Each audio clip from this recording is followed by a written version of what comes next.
Hello guys, welcome back to Mr. English Talks. I'm Mr. English, and today we're embarking on one of the most exciting and important journeys we can take, strengthening the incredible organ, sitting right between your ears, your brain.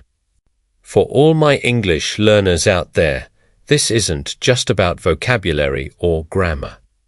It's about making your entire learning process easier, faster, and more enjoyable.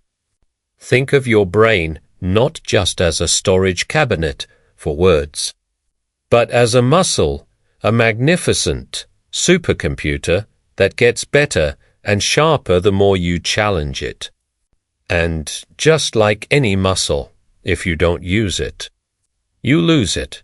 We live in a world that constantly demands our attention and quick thinking. Whether you're trying to learn a new language, solve a problem at work, or just remember where you put your keys, a sharp mind is your greatest asset.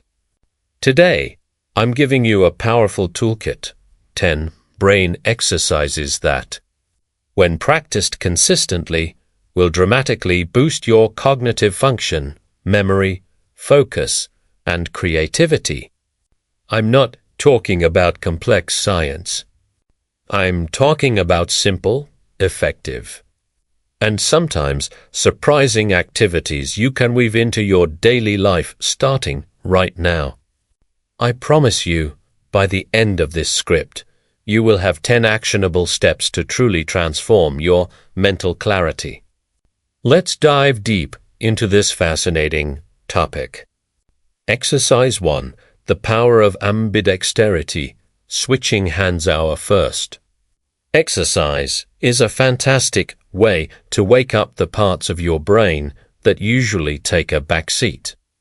We call this switching hands.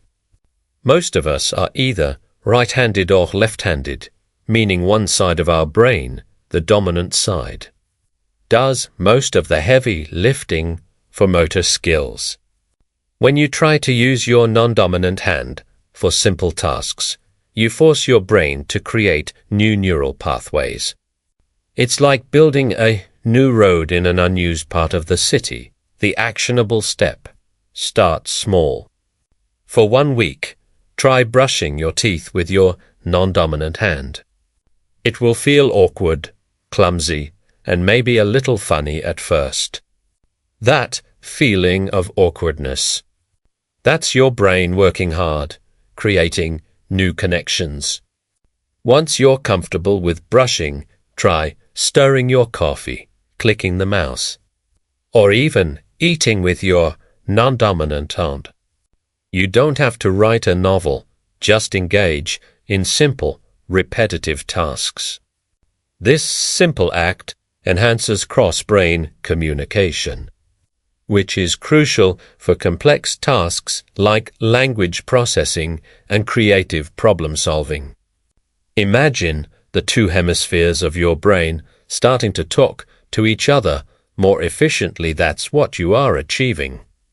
This practice boosts your motor skills, yes, but its true power lies in its ability to improve your overall cognitive flexibility, making it easier for you to switch between different thought processes.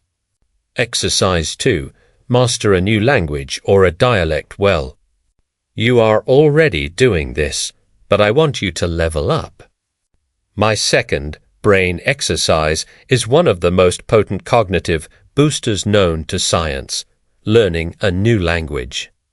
The act of learning a language is not just memorizing words. It's a total workout for your brain. It requires memory, recall, listening comprehension, understanding complex grammatical structures, and the ability to think abstractly.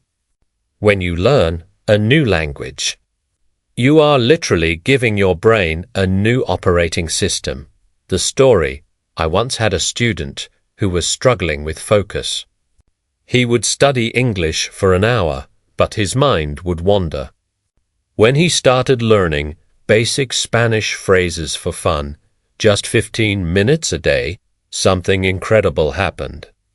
His English learning improved too. He realized that the effort he was putting into his Spanish memory drills was making his English vocabulary stick better.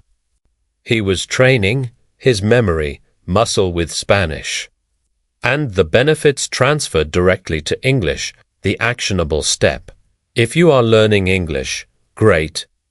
But consider picking up the basics of a third language. Even just 10 words a day, or maybe a dialect of English you aren't familiar with, like Australian slang or Scottish accents.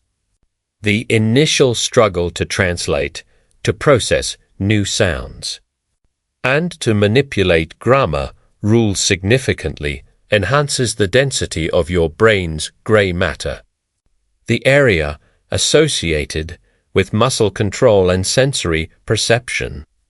This is proven to delay cognitive decline and keep your mind agile. Exercise 3. The Mind Map Challenge. Navigate without GPS in our modern world. We have outsourced navigation to our phones. We tap an address, and we are told exactly when to turn left or right. While convenient, this has made our brains lazy. Our third exercise is all about getting back to basics. Navigating without GPS. This forces your brain's spatial memory and mapping abilities to kick back into gear, the actionable step. When you are going to a familiar place like the grocery store, your friend's house, or your workplace, turn off the GPS before you leave. Mentally map the route. Visualize the landmarks, the turns, the sequence of streets. Even better, take a slightly different, unfamiliar route home. The moment you are lost or unsure, and you have to pause, look around, and recall your mental map, you are activating the hippocampus, the area of your brain critical for memory formation and spatial awareness. The classic study on London taxi drivers showed that their hippocampi were significantly larger than the average person's, because they had to memorize thousands of streets. You don't need to be a taxi driver, but challenge your brain to remember and orient itself. Start today by trying to walk around your neighborhood and consciously note down 5 things you've never noticed before. Exercise 4. Embrace the arts, a new skill that engages the senses. The fourth brain exercise is to embrace a new artistic skill that engages multiple senses. Think about painting, drawing, playing a musical instrument, or even cooking a complex new recipe. These activities demand a unique blend of motor skills, spatial reasoning, creativity, and sequential planning. The story I knew a very logical, data-driven engineer who felt burnt out. His work only used his left, analytical side of the brain. He decided to take a pottery class. He told me that the feeling of the clay in his hands, the need to shape it evenly, the focus required to center it on the wheel, it was like meditation for his busy mind. It didn't make him a master artist, but it drastically improved his box actionnable. Step. Pick something you think you're bad at. Try learning 3 chords on a guitar, sketching a still life of an apple, or trying a calligraphy pen. Playing an instrument, in particular, requires your eyes to read the music, your hands to move the keys or strings, your ears to listen to the sound, and your brain to coordinate all of it simultaneously. This kind of multimodal learning is the ultimate cognitive boost, improving your reaction time, concentration, and working memory. Exercise 5. The Novelty Principle. Break your routine. Our brains love routine because it saves energy. If you drive the same way, eat the same breakfast, and sit in the same chair every day, your brain can go into autopilot.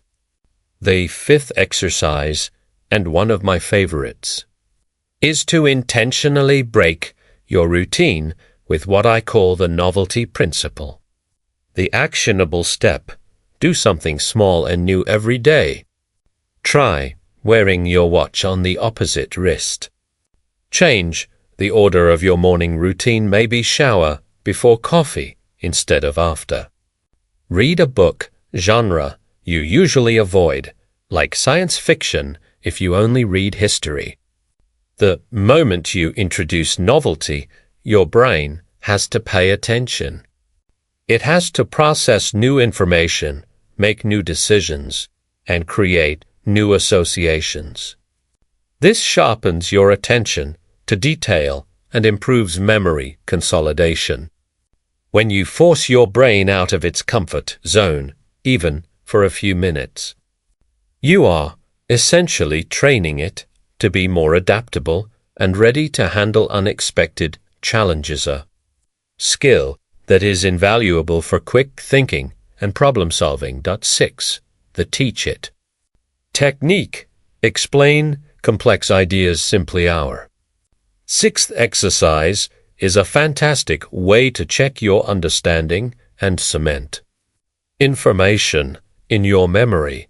The teach it technique. It's simple.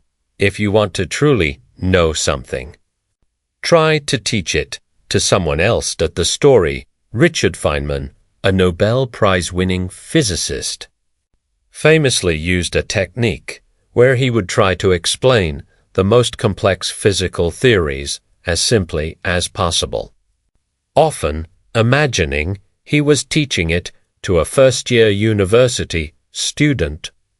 If he couldn't explain it simply, he knew he didn't fully understand it. The actionable step: think of a difficult concept you learned this week. Maybe it's the present perfect continuous tense in English. Or maybe it's a new workflow at your job. Now, try to explain it out loud, as if you are talking to a 6-year-old child or someone who knows nothing about the topic. Use simple language, analogies, and a clear, sequential flow. The act of structuring the information, identifying the gaps in your knowledge, and simplifying the jargon forces your brain to engage in deep processing. This enhances logical structuring, communication skills, and, most importantly, transforms surface-level knowledge into deeply ingrained understanding. Diagam change the long-term memory.